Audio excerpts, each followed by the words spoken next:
Hello my all dear students, स्वागत है आप सभी का एक बार फिर से अपने चैनल टारगेट गुरुकुल पर।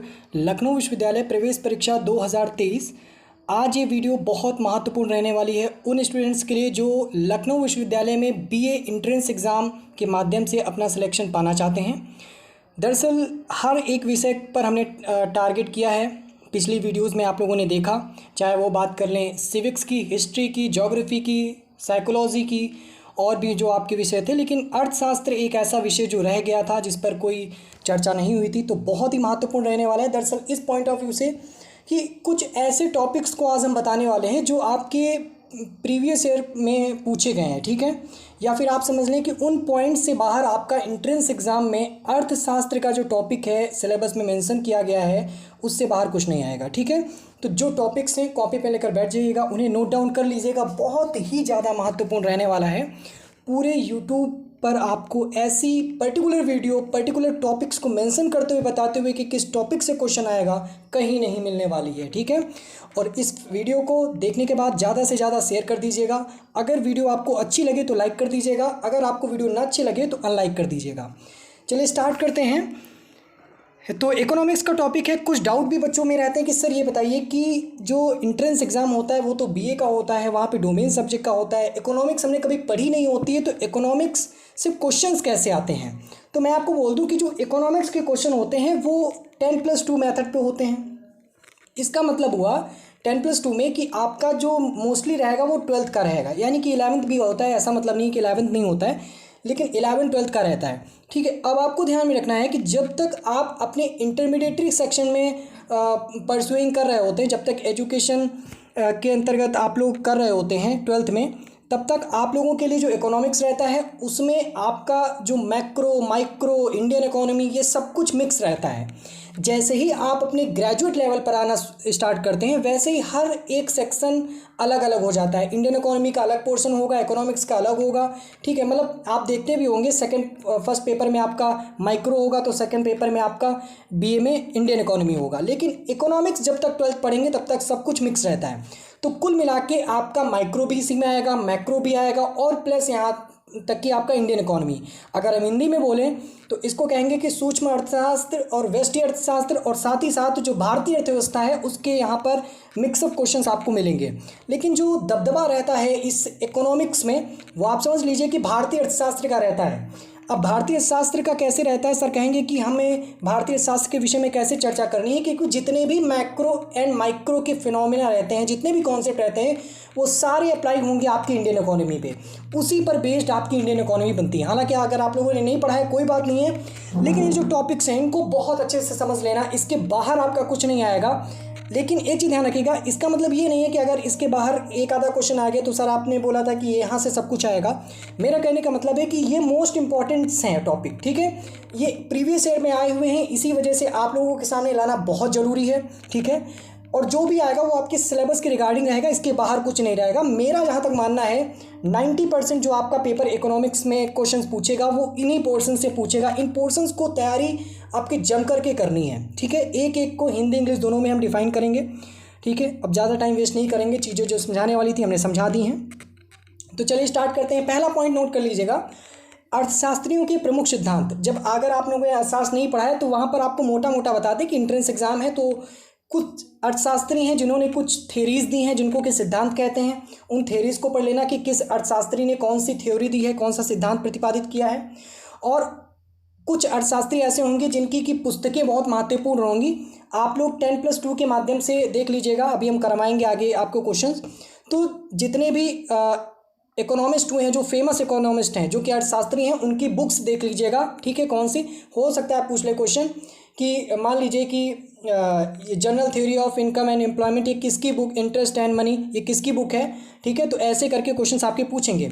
लेकिन कुछ अगर आपको गाइड करने के लिए हमने पॉइंट्स भी दे दिए हैं कि इन पॉइंट्स को आप अच्छे से प्रिपेयर कर सकते हैं। पॉइंट में नंबर है, जैसे मैंने बोला कि अर्थशास्त्री के प्रमुख सिद्धांत और उनकी प्रमुख रचनाएं, तो एडम स्मिथ और प्रोफेसर मार्शल के विषय में आप लोग अच्छे से तैयार कर लेना, देख लेना कि इनकी कौन सी विषय, कौन सी बुक्स हैं, कौन सी इन्होंने थ्योरीज दी हैं। एक चीज़ ध्यान रखिएगा, मैं ये नहीं कह रहा हूँ कि सिर्फ इन्हीं दोनों को याद करना है, और भी है, लेकिन एंट्रेंस एग्जाम में इन दोनों से क्वेश्चंस बने हैं तो मैंने इनको एग्जाम्पल के तौर पे रख दिया है। और बाकी जितने इकोनॉमिस्ट हैं आप उनको देख सकते हैं। कोई एनसीईआरटी की बुक हो वहाँ पर देख लीजिएगा। जितने भी इकोनॉमिस्ट हैं बुक्स हैं वो सब 10+2 लेवल यानी इंटरमीडिएट लेवल के जितने भी इकोनॉमिस्ट हैं उन पर आपको चर्चा करनी है। उनकी जितने भी थेरीज़ हैं, जितने भी आपके कॉन्सेप्ट हैं, बुक्स हैं, उनको क्लियर करना पड़ेगा। ठीक है, इंग्लिश में वही चीज़ें हैं, major theories of economist and names of their major books. ठीक है, specially regarding Adam Smith, professor Marshall. ठीक है, इन दोनों को तो करना ही करना है, लेकिन इसका मतलब ये नहीं सिर्फ इन्हीं दोनों को करना है, इनके अलावा भी आप इकोनॉमिस्ट को सर्च करिएगा जो कि 12th लेवल की बुक में होंगे, 11th में होंगे, उन पर आप फोकस कर लीजिएगा, उनकी थेरीज पर, और प्लस आप लोग उनकी बुक्स पर। ठीक है, बुक्स तो मोस्ट इंपॉर्टेंट है, वहाँ से क्वेश्चन बनेगा। अब हम बात करते हैं कि कुछ सिद्धांत जो आपके मोस्टली 12th के, ठीक है, अगर आप लोग कन्फ्यूज़ हो रहे हैं कि सर सिद्धांत कहाँ से पढ़ेंगे, तो क्लास 12th की जो इकोनॉमिक्स की बुक है, माइक्रो मैक्रो के जितने भी वहाँ पर जो थेरीज़ हैं उनको पढ़ लीजिएगा, सिर्फ क्लास 12th की। ठीक है, 11th की आपको नहीं पढ़नी है, थेरीज़ में आपको 11th की नहीं पढ़नी है, और जो बुक्स के नाम है वो भी आपको 11th में नहीं बल्कि 12th में ही ज़्यादा मिलेंगे। ठीक है, क्योंकि वहाँ पर 12th की जो बुक है वहाँ पर इकोनॉमिस्ट यानी अर्थशास्त्रियों के विषय में ज़्यादा बताया गया है। ठीक है, वहाँ पर हर अर्थशास्त्री की एक सिद्धांत है, एक थेरी है, तो उसके विषय में बता दिया गया है, आप लोग ऐसे समझ लीजिए। ठीक है, तो जो सिद्धांत आप लोग पढ़ेंगे उन्हीं सिद्धांतों पर आधारित कुछ सूत्र भी होंगे। जब कोई आप थ्योरी देते हैं तो बेसिकली वहाँ पर कोई ना कोई फॉर्मूला निकल कर आता है। ठीक है, तो major formulas based on principles utility, demand and production and cost, मतलब कि जो सिद्धांत हैं वो आधारित होंगे आपके सूत्रों पर। ठीक है, तो उन सूत्रों को याद कर लेना है। अब आप सर कहेंगे कि इतने सूत्र होंगे, हम कैसे याद करेंगे, तो बहुत ही, जब आप 12th की बुक उठाएंगे तो वहाँ पर कुछ चैप्टर्स हैं, जैसे कि आपका यूटिलिटी का चैप्टर होगा, डिमांड का चैप्टर होगा, प्रोडक्शन का चैप्टर होगा, ठीक है, कॉस्ट का चैप्टर होगा, यानी कि उपयोगिता, मांग, उत्पादन और लागत, इन विषयों के जितने भी सूत्र हैं, जितने भी फॉर्मूलाज हैं, आप लोग उनको अच्छे से तैयार कर लीजिएगा। ठीक है, यहाँ से क्वेश्चन आएगा। एक चीज़ मोटी मोटी क्लियर हो चुकी है कि जो आपका माइक्रो मैक्रो का है वो आपका यहीं से आएगा जो आएगा। ठीक है, अब हम बात करते हैं एक मैक्रो का और टॉपिक यहाँ पर छोटा जुड़ जाता है, वो है बाजार। आप लोगों ने मार्केट के विषय में पढ़ा होगा। ठीक है, तो जो क्वेश्चन आपका पूछेगा वो मार्केट से रिलेटेड पूछेगा, बाजार के प्रकार। ठीक है, आप लोगों ने देखा होगा कि अंतर्राष्ट्रीय बाजार, राष्ट्रीय बाजार, जब आप लोग मार्केट आप लोग ना हो तो गूगल पे सर्च कर लीजिएगा कि बाजार कितने प्रकार के होते हैं। ठीक है, अब क्वेश्चन कैसे बनेगा, हो सकता है कि किसी भी मान लो कि कोई भी अगर कमोडिटी है, कोई भी सामान है, उस सामान का एग्जांपल दिया, मान लिया कि जैसे कि बनारसी साड़ी का ऑप्शन आया। ठीक है, तो पूछेगा कि बनारसी साड़ी किस, या फिर चूड़ी का बाज़ार कौन सा बाज़ार है, राष्ट्रीय बाज़ार है या फिर क्षेत्रीय बाज़ार है या फिर एकल बाज़ार है, ऐसे क्वेश्चंस आपके पूछेंगे। ठीक है, तो मतलब कोई भी चीज़ किसी भी चीज़ में लेवल पर फेमस होती है। अब मान लो कि कोई हवाई जहाज़ का मतलब जहाँ पे सामान बचता है, जो फैक्ट्री है, वो इंटरनेशनल लेवल की हो सकती है, नेशनल लेवल की हो सकती है। ठीक है, ये कॉमन सेंस की बातें हैं। तो जब आप लोग इस टॉपिक को यूट्यूब पर भी कहीं भी सर्च करेंगे तो आपको मिल जाएगा, सिर्फ बाजार के प्रकार पर क्वेश्चन बन सकता है। ठीक है, एक यहाँ से और प्लस पॉइंट कर लेते हैं, थोड़ा हम आपको एक्स्ट्रा बता देते हैं प्लस करके। दरअसल बात यह है कि जब आप बाजार पढ़ेंगे तो बाजार में ही, बाजार के प्रकारों में एक प्रकार आएगा, मतलब कि एक आप लोग उसको एक सब टाइप्स आएगा। जब आप लोग मार्केट के टाइप पढ़ेंगे तो उसमें एक सब टाइप आएगा जो कि कहेगा परफेक्ट कंपटीशन की बात करता है। ठीक है, जिसको कि आप लोग पूर्ण प्रतियोगिता कहते हैं, उसको देख लीजिएगा कि पूर्ण प्रतियोगिता के विषय में आप थोड़ा देख लीजिएगा, यूट्यूब पर सर्च कर लीजिएगा कहीं पर, या आप लोग गूगल पे सर्च कर सकते हैं पूर्ण प्रतियोगिता। अगर आप लोग का बुक है तो आप लोग परफेक्ट कंपटीशन को अच्छे से तैयार कर सकते हैं, यहाँ से क्वेश्चन बन सकता है। ठीक है, अगला पॉइंट है भारतीय रिजर्व बैंक का। आरबीआई के विषय में आप लोग जानते होंगे, तो आरबीआई के विषय में जितनी भी आपको फैक्ट्स याद हो सकते हैं कि स्थापना कब हुई, इसके गवर्नर कौन है, वो सारे याद कर लेना। ठीक है, रिजर्व बैंक ऑफ इंडिया। इसके बाद आता है बैंकों का राष्ट्रीयकरण। आप लोगों ने नेशनलाइजेशन के विषय में सुना होगा, इंदिरा गांधी के समय में हुआ था। ठीक है, तो नेशनलाइजेशन कब हुआ, ठीक है, कौन सा, किस बैंक का कब नेशनलाइजेशन किया गया, इस पर आपको चर्चा करनी है, अच्छे से तैयार कर लेना है। ठीक है, इसके बाद सेबी का नाम आप लोग जानते होंगे। ठीक है, और सेबी की स्थापना कब हुई, ये सिर्फ एक क्वेश्चन याद रखना कि सेबी की स्थापना आपकी कब हुई थी। ठीक है, एलआईसी के विषय में आप लोगों ने सुना होगा, भारतीय जीवन बीमा निगम, इसकी स्थापना कब हुई। समझ लीजिए कि ये 2 पॉइंट्स आपके पर्टिकुलर क्वेश्चंस मैं बता रहा हूँ। ठीक है, इन दोनों पॉइंट्स को एकदम पर्टिकुलर क्वेश्चन लेके, क्योंकि स्थापना तो एक ही क्वेश्चन बना ना, तो आप बस इतना ही ध्यान रखना कि सेबी की स्थापना कब हुई, भारतीय रिजर्व बैंक की स्थापना कब हुई, एलआईसी की क्या स्थापना हुई, और आरबीआई के विषय में कुछ एक्स्ट्रा फैक्ट्स आप लोग याद कर लेना, ठीक है। यानी कि reserve bank of India, nationalisation of banks and establishment of SEBI and establishment of LIC. इसके बाद बढ़ते हैं अगले पॉइंट पर, जो है भारत के महारत्न, जिनको कि नवरत्नों के रूप में जाना जाता है। आप लोग गूगल पे सर्च करेंगे भारत के महारत्न या नवरत्न के रूप में, जैसे कि जो आपकी बड़ी बड़ी इंडस्ट्रीज़ हैं ना, जैसे कि ये टेस्ला वगैरह कंपनीज़ हुई, जैसे कि टाटा, और ये जितनी होती ना जो कंपनीज़ हैं जो कि स्टील और आयरन की कंपनीज़ हैं, आप लोग देखते हैं जो एरोप्लेन्स बनाती हैं। अगर मोटे तौर पे हम आपको समझाने का प्रयास कर रहे हैं तो ये भारत के 9 महारत्न कहे जाते हैं, ठीक है। तो काफ़ी भारत की अर्थव्यवस्था इन पर निर्भर है, तो इन पर देख लीजिएगा, ठीक है। कि हो सकता है प्रश्न आ जाए कि 9 भारत के 9 महारत्न होते हैं, तो क्वेश्चन आ सकता है कि निम्न में से भारत में 9 महारत्न का हिस्सा कौन नहीं है, या फिर कौन निम्न में से भारत के 9 महारत्न का हिस्सा है, ठीक है, ऐसे।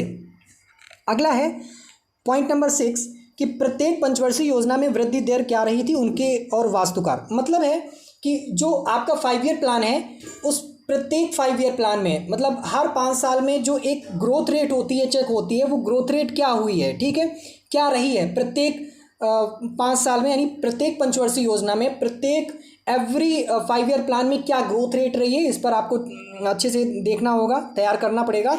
और साथ ही साथ जो पंचवर्षीय योजना आई है, जो 5 ईयर प्लान लागू किया गया है, ठीक है, उस 5 ईयर प्लान के वास्तुकार कौन थे, ठीक है। आप इसे ऐसे देख सकते हैं कि हु वॉज द आर्किटेक्ट्स, मतलब उसको किसने बनाया था, वो किसके दिमाग की उपज था वो पंचवर्षीय योजना, ठीक है।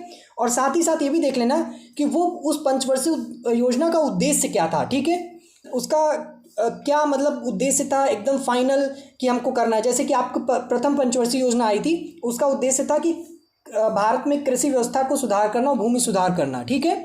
ठीक उसी प्रकार जब दूसरी पंचवर्षीय योजना आई तो वहाँ पे उद्योगों पर फोकस किया गया, ठीक है, जो इंडस्ट्रीज़ हैं उनको डेवलपमेंट किया गया पीसी महालनोबिस के नेतृत्व में, ठीक है। तो ऐसे ही क्वेश्चंस आपको तैयार करने पड़ेंगे।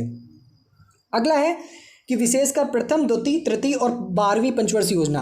हाँ, आपको ज़्यादा नहीं पढ़ना है, बस इन 5 पंचवर्षीय योजना, पहली पंचवर्षीय योजना, दूसरी पंचवर्षीय योजना, तीसरी पंचवर्षीय योजना और 12वीं पंचवर्षीय योजना, यानी कि specially the first, second, third and 12th 5 year plan के विषय में अच्छे से जानकारी करनी है। क्या उद्देश्य थे, कब स्थापना, मतलब कब से कब तक थी, ठीक है, और ये किसके नेतृत्व में ये काम की। इसके बाद अगला पॉइंट है आप लोगों का ऑप्शन नंबर 7, योजना आयोग, जिसको कि नीति आयोग। आप कंफ्यूजन ना होइएगा, दोनों एक ही हैं, इसीलिए मैंने या लगाया, ठीक है। और प्लानिंग कमीशन, और एंड नहीं है, ध्यान रखिएगा, एंड नहीं है, और है, और पॉलिसी कमीशन, मतलब दोनों एक ही हैं। हो सकता है कि प्लानिंग कमीशन पर क्वेश्चन आए, हो सकता है कि वही घुमा फिरा कर आपका जो पॉलिसी कमीशन है, नीति आयोग है, पॉलिसी कमीशन नहीं कहते हैं इसको, ट्रांसलेट हो चुका है, इसको नीति आयोग ही बोलेंगे, ठीक है, इंग्लिश में भी हिंदी में भी, हिंदी में नीति आयोग, इंग्लिश में नीति कमीशन, ठीक है। अब इस पे कैसे क्वेश्चन बनेगा, इस पे क्वेश्चन 2-3 तरीके से बन सकता है कि इसकी स्थापना कब हुई, योजना आयोग को बदल करके नीति आयोग कब स्थापित किया गया, ठीक है, इनके प्रेसिडेंट कौन है या अध्यक्ष कौन है, ऐसे क्वेश्चंस, ठीक है, इसमें कितने सदस्य भाग लेते, मतलब कितने इसके सदस्य होते हैं, ऐसे क्वेश्चंस बनेंगे।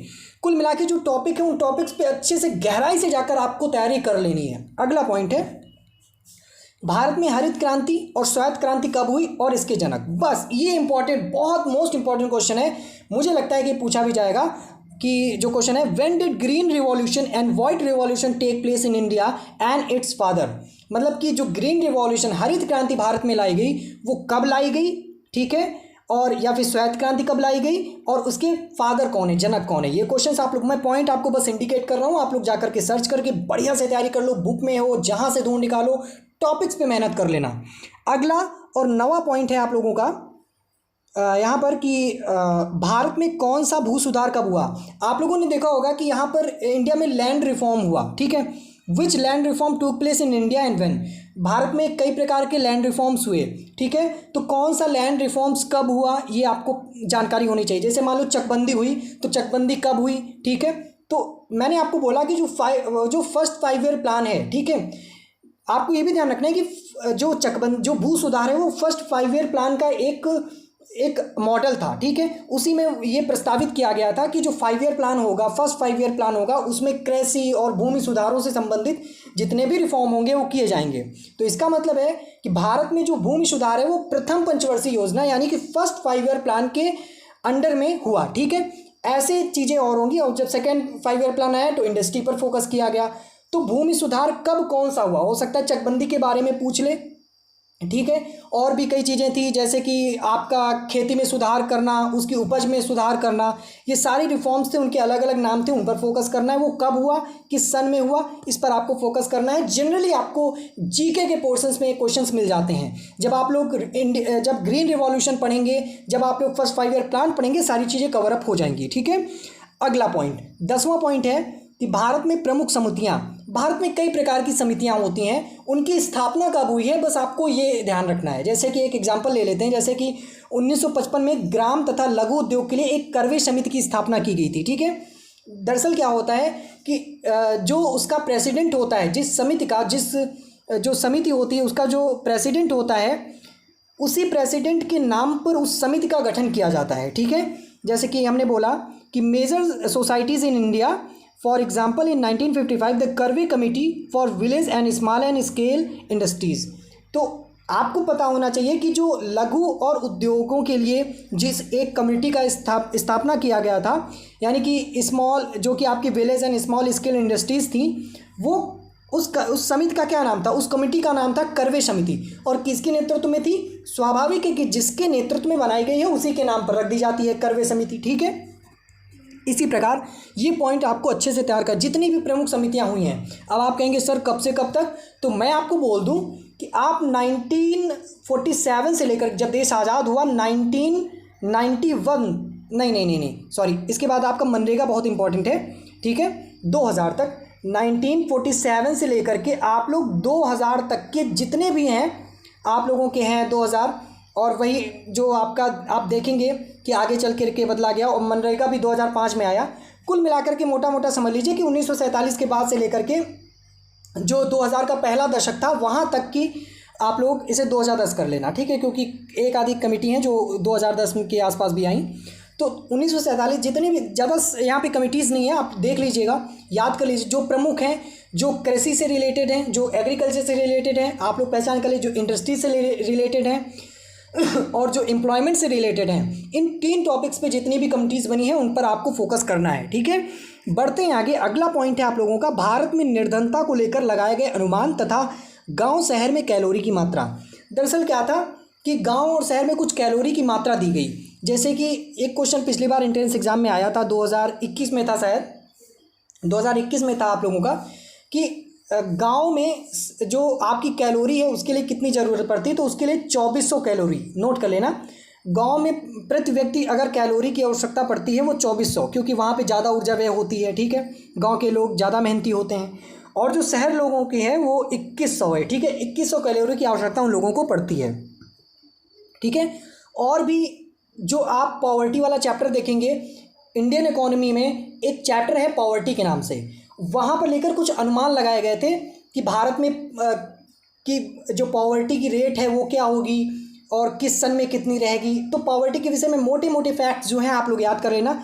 इंडियन इकोनॉमी में एक चैप्टर है जिसका नाम है पॉवर्टी यानी गरीबी, ठीक है। तो जब आप उसे पढ़ेंगे इंडियन इकोनॉमी के प्रोस्पेक्ट से तो आपको चीज़ें क्लियर हो जाएंगी, ठीक है। इंग्लिश में इसको कहते हैं, आप लोग इसको देख लीजिए, estimates of poverty in India and the amount of calories in village and cities, ठीक है। Amount of calories village and cities, ये तो एक क्वेश्चन मैंने आपको क्लियर कर ही दिया है, ठीक है। अगला और लास्ट पॉइंट है आप लोगों का, भारत की जितने भी कार्यक्रम हुए हैं, जितनी भी परियोजनाएं चलाई गई हैं, अभी तक मैंने आपको बोला जितनी समितियां थी, जितनी कमिटीज़ थी, उन पर फोकस करना, साथ ही साथ जितने कार्यक्रम चलाए गए हैं उन पर भी आपको फोकस करना है, ठीक है।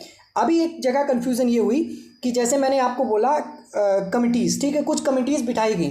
जैसे मैंने आपको बोला था कि 2005 में आपकी कमेटी के माध्यम से जो मनरेगा थी उसकी स्थापना हुई, किसी न किसी कम्युनिटी के माध्यम से ही हुई होगी, उस पर बैठक हुई होगी, तब जा कर के इस योजना को लागू किया होगा, ठीक है। मान लीजिए अभी आप लोग को मैंने बोला कि अब आप सर कहेंगे कि सर अभी आपने तो बताया कि मनरेगा जो था, अभी यहाँ पर देखिए पहले कि जैसे महात्मा गांधी राष्ट्रीय ग्रामीण रोजगार अधिनियम जो है वो एक कार्यक्रम था, तो सर आप कहेंगे कि सर आपने तो इसको अभी कमेटी में यानी समितियों में बताया था, लेकिन मैंने ये बोला था कि जो ये मनरेगा है इसको किसी कम्युनिटी ने ही तो बनाया होगा ना, तो उस कम्युनिटी का क्या नाम था। ऐसे क्वेश्चंस को पूछे जाएंगे। मैंने एग्जांपल दिया था आपको इसको समझने के लिए। अब मान लो कि जब आपका योजना आयोग बना, योजना आयोग एक कार्यक्रम था, ठीक है, प्लानिंग कमीशन, लेकिन इस प्लानिंग कमीशन का जो ड्राफ्ट किसने तैयार किया था, जो ड्राफ्ट तैयार करता है वो एक कमेटी होती है, ठीक है, जो उसको रेगुलेट करती है, ठीक है।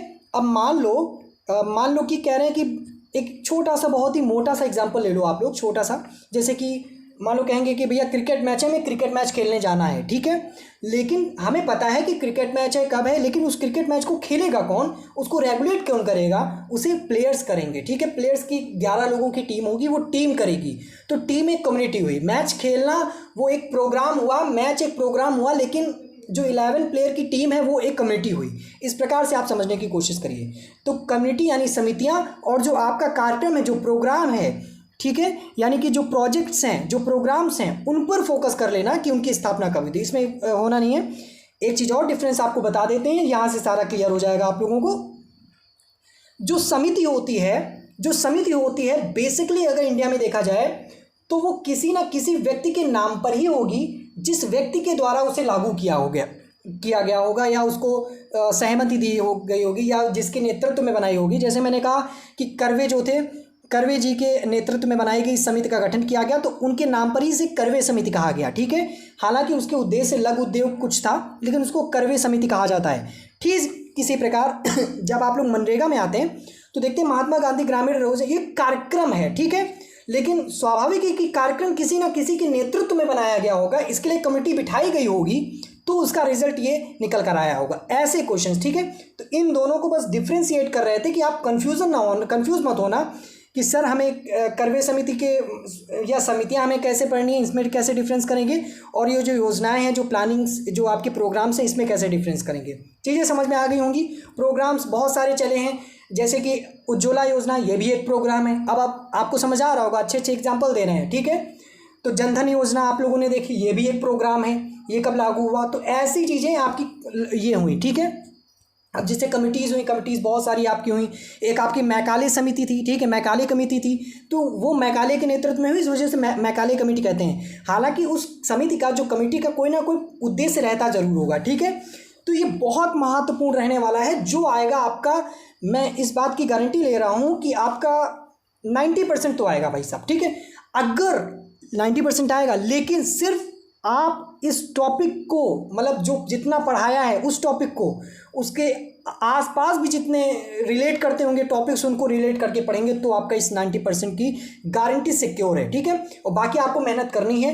हो सकता है काफ़ी क्वेश्चन इधर उधर आ जाए, क्योंकि जनरली ये मोस्ट इंपॉर्टेंट है। अब आप ये मत कहिएगा कि सर बस इतना ही पढ़ लें, हमारा 10 में से 10 क्वेश्चन सही हो जाएगा, 20 में से 20 क्वेश्चन सही हो जाएगा, ऐसा बिल्कुल भी नहीं है। ये मैंने वो बताया जो मोस्ट एक्सपेक्टेड है फॉर द एंट्रेंस एग्जाम, ठीक है। तो यहाँ पर आकर कन्फ्यूजन नहीं होना है। फिर एक बार क्लियर कर रहा हूँ कि जो आपको 12 पॉइंट्स बताए हैं, एक पॉइंट की, अगर आप एक पॉइंट को उठा रहे हैं तो उस पॉइंट से रिलेटेड जितने भी फैक्ट्स बन सकते हैं उनको रट डालो, अच्छे से तैयार कर लो, एंट्रेंस एग्जाम नज़दीक है।